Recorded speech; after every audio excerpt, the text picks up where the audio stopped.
El confinamiento por la pandemia nos hizo enfrentar retos muy complicados. Uno de ellos fue que la casa se convirtió en la escuela. Conocimos a nuestros hijos e hijas como alumnos y alumnas. Creo que como nunca aprendimos y apreciamos la gran labor que es la educación. Efectivamente, evolucionamos y nos reinventamos, tanto en el hogar como en las escuelas y universidades. Aprendimos que es necesario desarrollar la competencia de aprender a aprender bajo cualquier circunstancia y en cualquier espacio. La educación cambió y hubo aspectos que llegaron para quedarse.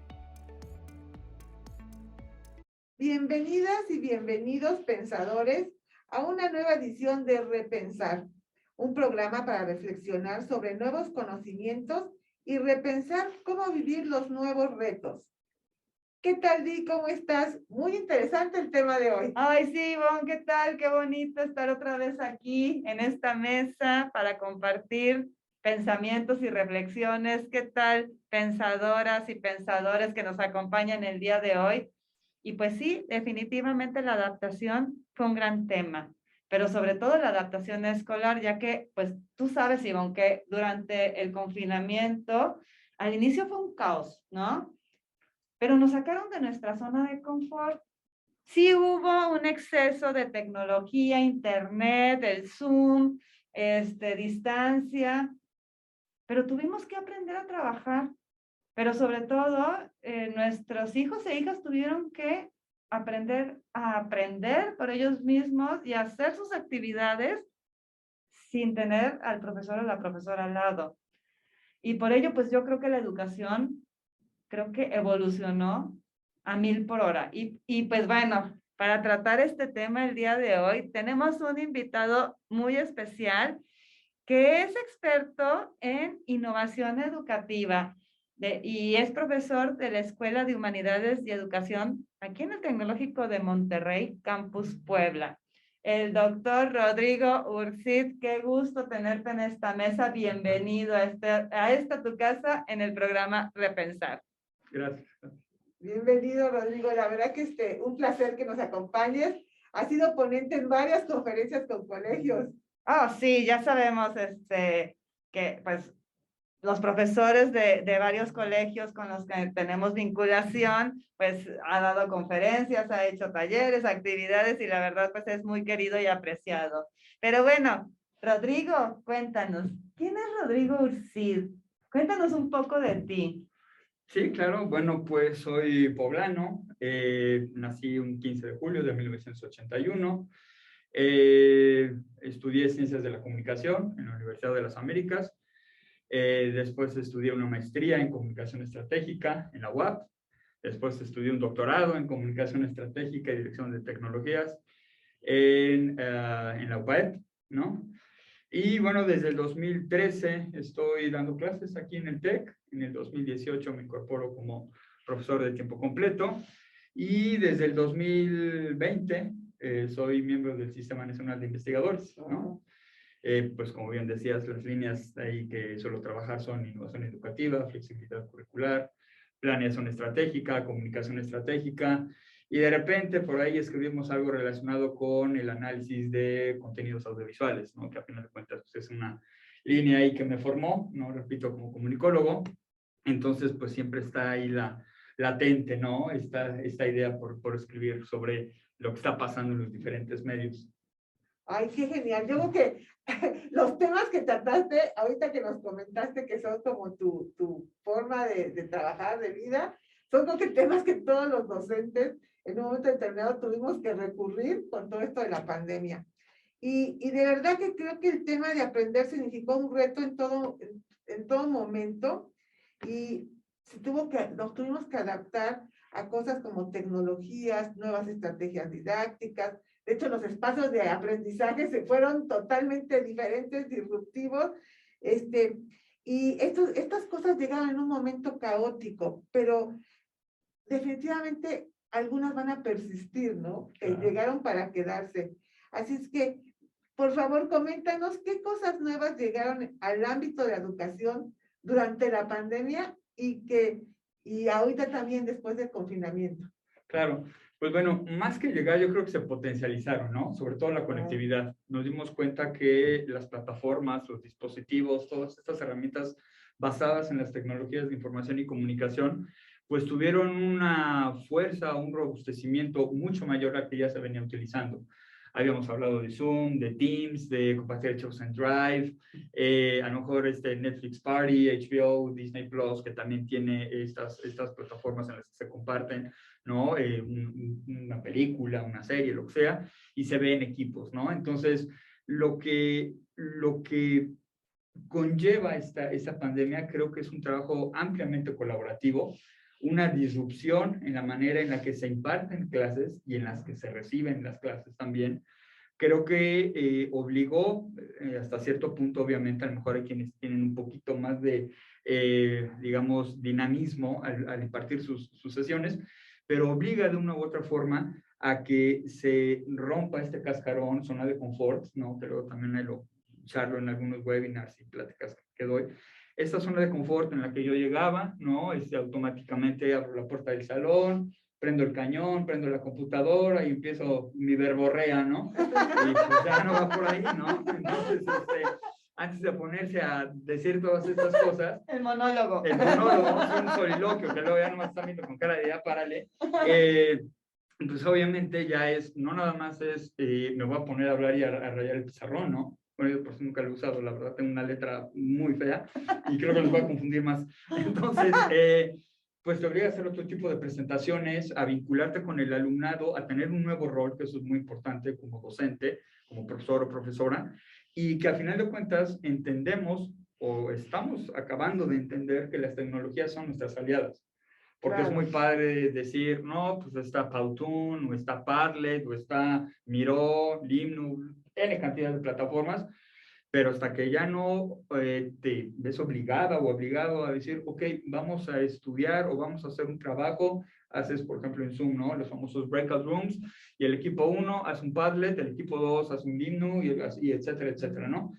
Y gran sorpresa, antes de que tú les pongas a hacer cualquier cosa, pues uno lo tiene que saber dominar. Claro, porque sí, evidentemente sí. está muy padre, bueno, pues échate la barda y no sabes ni poner cemento, ¿no? Entonces, bueno, la cuestión aquí, siempre lo he dicho, antes de mandar y decir qué se tiene que hacer, pues uno lo tiene que saber hacer, o al menos eso fue mi entrenamiento laboral, ¿no? O sea, siempre uno tiene que saber qué hacer para después decir cómo se tienen que realizar las cosas, ¿no? Entonces, pues en este sentido estuvo esta disrupción a nivel tecnológico sobre todo, pero también estuvo la disrupción humana.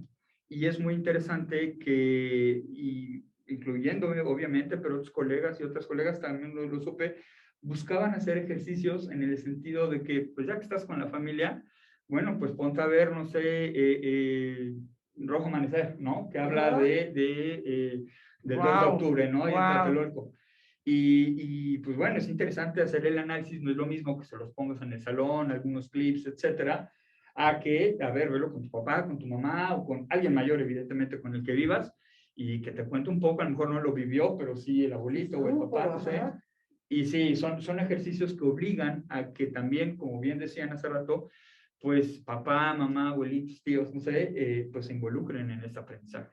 Y obviamente eso llegó para quedarse, o sea, hay que verlo no nada más como desde el punto de vista negativo, sino desde el punto de vista positivo. Claro. Lo mismo ha pasado con muchísimos elementos a lo largo de la historia. ¿Se acuerdan cuando vino el Internet? Por ahí a mediados de los 90. Nos obligó a todos, y fue un cambio muy positivo, pero nos obligó a todas y a todos a repensar la manera de comunicarnos, de trabajar, de compartir información, de muchísimas cosas. Y me acuerdo, así como cómo se escribe el arroba y cómo ahora pongo esto, cómo doy la cuenta. Bueno, aquellos mediados de los 90, pues ahora es lo mismo, ¿no? 2020, digámoslo así, ¿no? Llega esta pandemia y cómo demonios empiezo a compartir pantalla, cómo ya estoy harto de ver la computadora, cómo le hago para no estar siempre sentado, calistenia, yoga, no sé cómo hacer, ¿no? Y a mí, por ejemplo, algo que me sirvió durante toda la pandemia es que las clases siempre las daba parado. Entonces lo que hacía es literalmente en un guacal, donde están las verduras y demás, lo ponía parado encima de un mueble, ahí encima ponía la computadora. La computadora estaba conectada a una pantalla por el Apple TV y realmente mi monitor era la pantalla ahí de mi cuarto. Yo daba las clases en mi cuarto, ¿no? Y una colega me preguntó, oye, ¿cuál es el atril que compraste? Digo, no, no es ningún atril, es un buró, un guacal, y encima no hay nada como lo básico, ¿no? Y pues uno aprende a hacer ciertas cosas, interesante también, ¿no? Que al final de cuentas tu espacio, bueno, en particular que yo daba clases en mi cuarto, pues se vuelven también espacios del alumnado, ¿no? Correcto, Entonces, así de repente correcto. dicen, oye, profe, ¿puedes enseñar algo que tenga que ver con la música? No sé qué, pues siempre les pongo música antes de entrar a clases, presencial o no presencial. Entonces, como colecciono viniles, no les enseñaba, mire, yo le estoy poniendo el video de este ¡Ay, disco, qué ¿no? padre! Los invitabas a pasar a tu Exactamente. casa. Digo, estos son los que tengo aquí arriba, los de la colección están allá abajo, ¿no? Son los que me voy comprando. Y pues bueno, es parte ahí del show y creo que más de una y más de uno nos pasó, ¿no? Rompimos esta barrera que nada más se sienten a veces 4 paredes de un salón. Eso es cierto. Y, ¿sabes a mí qué me recordó? Haciendo un pequeño paréntesis. Te ves muy joven. Te ves muy joven, pero ¿sí te acuerdas de los supersónicos? Claro. Yo me acuerdo cuando estaba chiquilla, decía, y es más, me acuerdo que cuando hacía mucho frío y que no quería ir a la escuela, decía, ay, qué padre, ojalá yo pudiera tomar la clase como cometín, que estaba Claro, la televisión y ahí podía hablar. Qué chistoso que el futuro nos alcanzó. Sí, claro, se veía tan lejano. Yo después también en clases les digo, yo estudié la licenciatura entre el 2000 y el 2005, ¿no? Promedio. En el 2007 terminé la tesis. Todavía soy de la generación que hacemos tesis para graduar. Sí. Entonces, yo les decía, técnicamente 20 años o 22 al día de hoy no son tantos, pero nunca nos hubiéramos imaginado que podías ver televisión por internet desde la comodidad de tu casa, o sea, ni por acá te pasaba. Sí, no pasaba. Que literal, con 2 clics, ¿no? Smart TV, Netflix, HBO, Disney Plus, o sea, ¡pum! Ahí le llegas, ¿no? Entonces, efectivamente, los tiempos y la tecnología nos termina alcanzando y rebasando, ¿no? Y eso, bueno, en ocasiones también tiene ahí sus bemoles, pero pues siempre lo he dicho, Darwin lo dijo desde hace muchísimos años, solo los seres capaces de evolucionar y de adaptarse al cambio somos, porque pues aquí estamos, los que sobrevivimos, ¿no? Así es una teoría viejísima, pero muy válida. Pero, y actualísima también. Totalmente. Así es. Bueno, y en tu opinión, ¿qué se debe de quedar ahora que estamos ya presenciales? ¿Tú qué rescatarías de eso? Yo rescataría el uso inteligente de los dispositivos, el uso inteligente, a lo mejor por mi propia formación, las materias que doy, el entretenimiento creo que va más allá de una serie, una docuserie, una película, un programa de televisión, un programa de streaming, ¿no? O en cualquiera de estas plataformas. Creo que el abordar diferentes disciplinas a través de todos los recursos que tenemos a nuestra mano, es muy importante reconocer esta importancia y creo que también se queda esta parte de entender que pues no nada más estamos tratando con un alumno o una alumna, ¿no? Sino con seres humanos a final de cuentas, que repito, son bofetadas de realidad que de vez en cuando son buenos recibirlas. Y del otro lado también, ¿no? El alumno o la alumna vio que hay algo más allá de pararse nada más y dar las clases, ¿no? Que hay toda una preparación de material, de contenidos.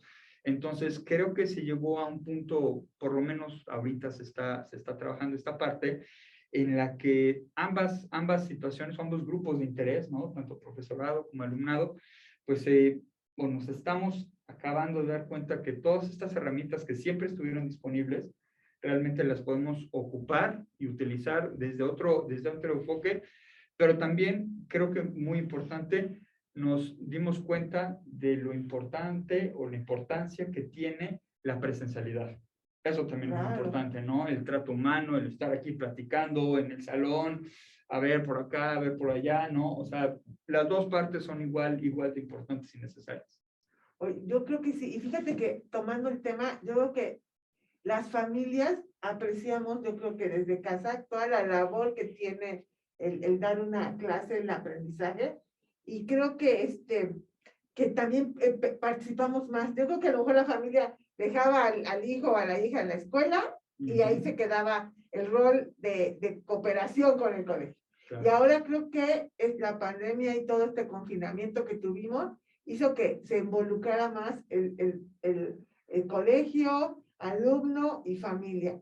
Y entonces aquí yo te quiero preguntar, ¿qué recomendaciones nos compartes para que desde casa las familias apoyemos en el proceso de aprendizaje y en el desarrollo de competencias de nuestros hijos e hijas? Muy buena pregunta, y creo que la primera respuesta que me viene a la mente, y que ahorita que hablamos de este nuevo rol o de este nuevo mensaje que se tiene, pues creo que también papá, mamá, tutores, como se les llama ahora, pues aprendieron que la escuela, la universidad, no es una guardería, ¿no? Exacto. O sea, no es dejo a mi niño, deja a mi niña, y profesores, pues estamos pagando una lana, ahí me los entretienen y por ahí me los educan, ¿no? No es eso una universidad, no es eso una escuela. Son centros de aprendizaje, de convivencia, por supuesto, de relaciones humanas, de establecimiento de redes, todas estas cuestiones que conlleva una escuela, una universidad. Pero creo que también hubo un repensamiento, ¿no? De decir, es que efectivamente me tengo que involucrar más en el aprendizaje, no nada más es, por eso soy muy tajante la respuesta, pero estoy pagando porque me lo eduquen, no, a ver, son cosas totalmente diferentes, ¿no? Entonces, creo que ayuda el que exista un proceso de involucración, ¿no? Por parte de los padres de familia, digamos así, tanto como del alumnado. A final de cuentas, a lo mejor de manera muy temprana, porque mucha gente terminó la prepa, por ejemplo, hablando de un segmento que más nos compete a esta parte, ¿no? ¿Cuánta gente no terminó la preparatoria literalmente online? Sí, ¿No? claro. O sea, así de sencillo. Y entraron a la universidad, tengo un par de alumnos y alumnas, el otro día lo platicábamos, terminaron la prepa online, no Sí. conocían la universidad. No Ya está... iniciaron la universidad online. Exactamente, O sea, o terminaron sea, el último año de su preparatoria online exacto. y ya iniciaron en su primer año de universidad online. Exactamente, ¿no? Entonces, claro, claro que se dieron cuenta también a lo mejor a una edad que nunca es tarde ni muy temprano para aprender estos golpes de la vida, lo afortunadas, lo afortunados que son de poder asistir presencialmente a una escuela, de seguirse preparando, ¿no? Y de entender, pues, que en un país como México, pues sí, es hasta cierto punto una clase privilegiada la que puede asistir a una universidad y a una escuela. Porque cuánta gente, pues, o trabajo, o más bien me dedico a apoyar a la casa, ¿no? Para llevar el sustento al hogar. Sobre todo en un país como México, que ahorita que preguntaban de qué nos dimos cuenta, pues de que el sistema educativo pende de dos hilos en un país como México, ¿no? Es correcto. Totalmente. O sea, hay que verlo también desde las dos aristas, ¿no? Pero si nos enfocamos en lo positivo, evidentemente esta correlación que ahora se da entre padres, entre alumnado, mamá, profesorado, por supuesto, áreas administrativas y demás, creo que eso fue también una bocanada de aire fresco, el entender en qué posición tan privilegiada se está cuando uno puede asistir en particular a este tipo de universidades, ¿no? Escuelas. Ay, pues qué tiempos nos tocó vivir. ¿Quién Sí. fuera a imaginar que íbamos a estar 2 años encerrados en casa, en línea, aprendiendo de manera diferente? Y pues ya estamos de regreso. Rodrigo, ¿cuál es la moraleja de esto? La moraleja de esto, yo lo diría de una manera muy sencilla, pero también a veces compleja de entender, que hay tiempo para todo, ¿no? Nos dimos cuenta que vivimos a un tiempo tan apremiante, tan enfocado en el trabajo, en nuestras labores, voy, trabajo, doy clases, investigo, hago esto, hago el otro, los niños llegan a clases, hacen las tareas, hacen los proyectos, regresan, es que nos cuento, tranquilo, ¿no? O sea, momentos como esta pandemia, como el temblor del 2017, ¿no? Y de los 80 y tantos también, ¿no? O sea, son estos momentos en los que nos damos cuenta qué tan pequeñas somos en relación al universo. Y que realmente no pasa nada, porque se acuerdan que técnicamente vamos a estar 3 semanas encerrados nada más, ¿no? Pero pues, no pasa nada, a fin de cuentas, si nos encerramos casi 2 años. O sea, la vida sigue, el mundo sigue girando y nos vamos acomodando o nos vamos adaptando a las necesidades. Esta vez tocó una pandemia, tocó que nos encerráramos, que conociéramos la educación desde otro punto de vista, que fuéramos entendiendo que los procesos, conforme los íbamos conociendo, de un día a otro, porque literalmente así fue, de un día a otro cambiaron. Pero no pasó nada, ¿no? O sea, al final de cuentas, repito, aquí estamos, ¿no? Y sí hubo modificaciones muy importantes, cambios también muy necesarios, pero que de una u otra forma nos llevó a entender que pues no hay nada que dure para siempre, ¿no? O sea, nada es permanente en esta vida, todo cambia. Ay, Rodrigo, pues muchísimas gracias por compartirnos esta visión de lo que llegó para quedarse de la educación, lo que nos tomó de sorpresa, lo que llegó para quedarse. Así es que digo que la educación es el arma más poderosa que se puede usar para cambiar el mundo. Así es que, pues, aprovechemos esta oportunidad que tenemos y sigamos, ¿verdad? Así es, y esperamos que vuelvas otra vez a esta mesa para continuar conversando sobre esos temas, ¿no? La educación, que a final de cuentas yo creo que hoy por hoy estamos en la economía del conocimiento. Sí, sí. Y pues muchas gracias por estar aquí con nosotros, No, Rodrigo. gracias a ustedes por la invitación. Encantados, ¿verdad? Así es, encantados de tenerte aquí. Y pues bueno, les damos las gracias a todos los que nos acompañaron el día de hoy. Y pues recuerden seguirnos en nuestras redes sociales, @repensarlo. Y pues les deseamos una muy bonita tarde y hasta la próxima. Hasta la próxima. Bye.